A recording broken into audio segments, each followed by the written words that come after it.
ओम श्री दुर्गाय नमः। अथ श्री दुर्गा सप्तशती चतुर्थो अध्याय।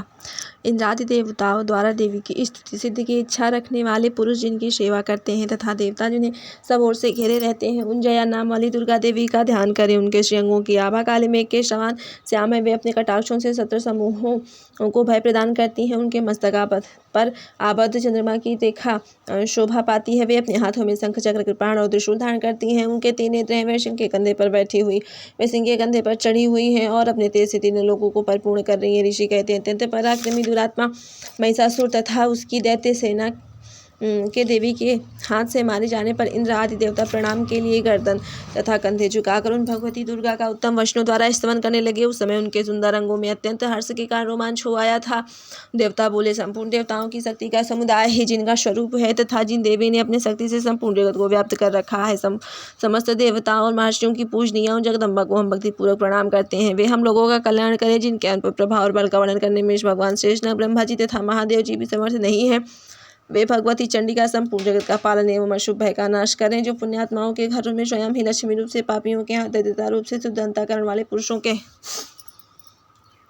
हृदय में बुद्धि रूप से, सत्पुरुषों में श्रद्धा रूप से और कुलीन मनुष्यों में लज्जा रूप से निवास करती हैं, उन आप भगवती दुर्गा को हम नमस्कार करते हैं। देवी, आप संपूर्ण विश्व का पालन कीजिए। देवी, आपके इस अचिंत्य रूप का, असुरों का नाश करने वाले भारी पराक्रम का तथा समस्त देवताओं और दैत्यों के समक्ष युद्ध में प्रकट किए हुए आपके अद्भुत चरित्रों का हम किस प्रकार वर्णन करें। आप संपूर्ण जगत की उत्पत्ति में कारण हैं। आप में सत्वगुण, रजोगुण और तमोगुण, ये तीनों गुण मौजूद हैं, तो भी दोषों के साथ आपका संसर्ग नहीं जान पड़ता है। भगवान विष्णु और महादेव जी आदि देवता भी आपका पार नहीं पाते। आप ही सबका आश्रय और समस्त जगत आपका अंशभूत है, क्योंकि आप सबकी आदिभूत अव्याकृता पर प्रकृति हैं। देवी, संपूर्ण यज्ञों में जिसके उच्चारण से सब देवता तृप्ति लाभ करते हैं, वह स्वाहा आप ही हैं। इसके अतिरिक्त आप पितरों की भी तृप्ति का कारण है, अतएव सब लोग आपको श्रद्धा भी कहते हैं। देवी, जो मोक्ष की प्राप्ति का साधन है, अचिंत्य महाव्रत स्वरूपा है, समस्त दोषों से रहित जितेंद्रिय तत्व को ही सार वस्तु मानने वाले तथा मोक्ष की अभिलाषा रखने वाले मुनिजन जिसका अभ्यास करते हैं, वह भगवती पराविद्या आप ही हैं। आप शब्द स्वरूपा हैं। अत्यंत निर्मल ऋग्वेद, यजुर्वेद तथा उद्गीत के मनोहर पदों के पाठ से युक्त सामवेद का भी आधार आप ही हैं। आप देवी त्रय, तीनों वेद और भगवती छह ईश्वरों से युक्त हैं। इस विश्व की उत्पत्ति एवं पालन के लिए आप ही वार्ता, खेती एवं आजीविका के रूप में प्रकट हुई हैं। आप संपूर्ण जगत की घोर पीड़ा का नाश करने वाली हैं। देवी, जिससे समस्त शास्त्रों के सार का ज्ञान होता वह मेधा शक्ति आप ही हैं। दुर्गम भवसागर से पार उतारने वाली नौका रूपा दुर्गा देवी भी आप ही हैं। आपकी कहीं भी आसक्ति नहीं है। कैटभ के शत्रु भगवान विष्णु के वक्षस्थल में एकमात्र निवास करने वाली भगवती लक्ष्मी तथा भगवान चंद्रशेखर द्वारा सम्मानित गौरा देवी भी आप ही हैं। आपका मुख मंद मुस्कान से शोभित निर्मल पूर्ण चंद्रमा के भी में अनुग्रह करने वाला और उत्तम स्वर्ण की मनोहर कांति से कम नहीं है, तो भी उसे देखकर महिषासुर को क्रोध हुआ और सहसा उसने उस पर प्रहार किया। यह बड़े आश्चर्य की बात है। देवी, वही मुख जब क्रोध से लिप्त होने पर उदय काल के चंद्रमा की भांति लाल और तनी हुई भवों के कारण विकराल हो उठा, तब उसे देखकर जो महिषासुर के प्राण तुरंत नहीं निकल गया, उससे भी बढ़कर आश्चर्य की बात है, क्योंकि क्रोध में भरे हुए यमराज को देखकर भला कौन जीवित रह सकता है। देवी, आप प्रसन्न हो, परमात्मा स्वरूपा हो। आपके प्रसन्न होने पर जगत का अभ्युदय होता है और क्रोध में भर जाने पर आप तत्काल ही कितने कुलों का सर्वनाश कर डालती हैं। बात अभी अनुभव में आई है, क्योंकि महिषासुर की यह विशाल सेना क्षण भर में आपके कोप से नष्ट हो गई है। सदा अभ्युदय प्रदान करने वाली आप जिन पर प्रसन्न रहती हैं, वे ही देश में सम्मानित होते हैं। उन्हीं को धन और यश की प्राप्ति होती है। उन्हीं का धर्म कभी शिथिल नहीं होता तथा वे ही अपने हिष्ट पुष्ट स्त्री पुत्र और भृत्यों के साथ धन्य माने जाते हैं। देवी, आपकी ही कृपा से पुण्य आत्मा पुरुष प्रतिदिन अत्यंत श्रद्धापूर्वक सदा सब प्रकार के धर्मानुकूल कर्म करता है और उसके प्रभाव से स्वर्गलोक में जाता है। इसलिए आप तीनों लोकों में निश्चय ही मनोवांछित फल देने वाली है। माँ दुर्गे, आप स्मरण करने पर सब प्राणियों का भय हर लेती हैं और स्वस्थ पुरुषों द्वारा चिंतन करने पर उन्हें परम कल्याणमयी बुद्धि प्रदान करती हैं। दुख, दरिद्रता और भय हरने वाली देवी, आपके सिवा दूसरी कौन है जिसका चित्त सबका उपकार करने के लिए सदा ही दयार्थ रहता हो।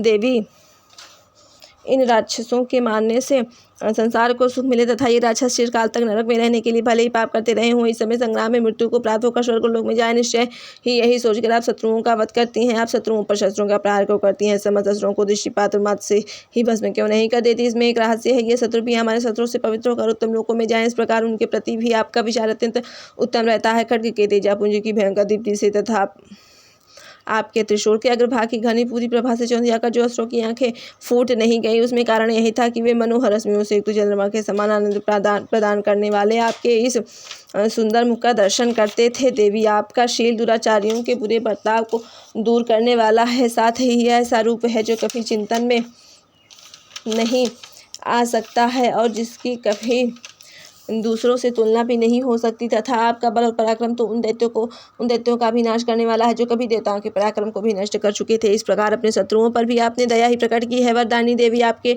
इस पराक्रम की किसके साथ तुलना हो सकती है, तथा शत्रुओं को भय देने वाला एवं अत्यंत मनोहर ऐसा रूप भी आपके सिवा और कहाँ। हृदय में कृपा और युद्ध में निष्ठुरता, ये दोनों बातें तीनों लोगों के भीतर केवल आप में ही देखी गई है। माता, आपने शत्रुओं का नाश करके इस समस्त लोगों की रक्षा की है। उन शत्रुओं को भी युद्ध में मारकर स्वर्गलोक में पहुंचाया तथा उत्तम उन्मत्त दैत्यों से प्राप्त होने वाले हम लोगों के भयों को भी दूर किया है। आपको हमारा नमस्कार है। देवी, आप शूल से हमारी रक्षा करें। अंबिके, आप खड्ग से भी हमारी रक्षा करें तथा घंटा की ध्वनि और धनुष की टंकार से भी आप हम लोगों की रक्षा करें। चंडिके, पूर्व पश्चिम और दक्षिण दिशा में आप हमारी रक्षा करें तथा ईश्वरीय अपने त्रिशूल को घुमाकर आप उत्तर दिशा में भी हमारी रक्षा करें। तीनों लोकों में आपके जो परम सुंदर एवं अत्यंत भयंकर रूप विचरते हैं, उनके द्वारा भी आप हमारी तथा इस भूलोक की रक्षा करें। अंबिके, आपके करपलों में शोभा पाने वाले खड्ग, शूल और गदा आदि जो अस्त्र हों, उन सब के द्वारा आप सब ओर से हम लोगों की रक्षा करें। ऋषि कहते हैं, इस प्रकार जब देवताओं ने जगन माता दुर्गा जी की स्तुति की और नंदन वन के दिव्य पुष्पों एवं गंधन चंदन आदि के द्वारा उनका पूजन किया, फिर सबने मिलकर जब भक्ति पूर्वक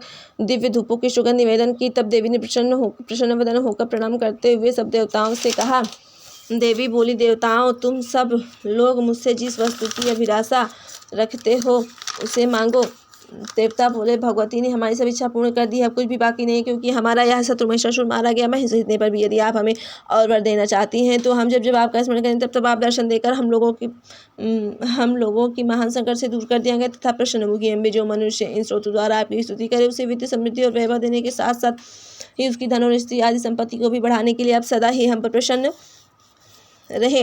ऋषि कहते हैं, राजन, देवताओं ने जब अपने तथा जगत के कल्याण के लिए भद्रकाली देवी को इस प्रकार प्रसन्न किया, तब वे तथास्तु कहकर वहीं अंतर ध्यान हो गई। इस भूपाल, इस प्रकार पूर्व काल में तीनों लोगों का हित चाहने वाली देवी जिस प्रकार देवताओं के शरीर से प्रकट हुई थी, वह सब कथा मैंने कह सुनाई है।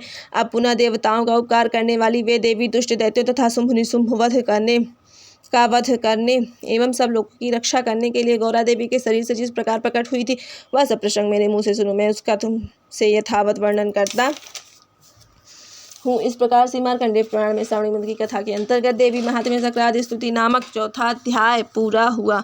श्री दुर्गा अर्पणमस्तु।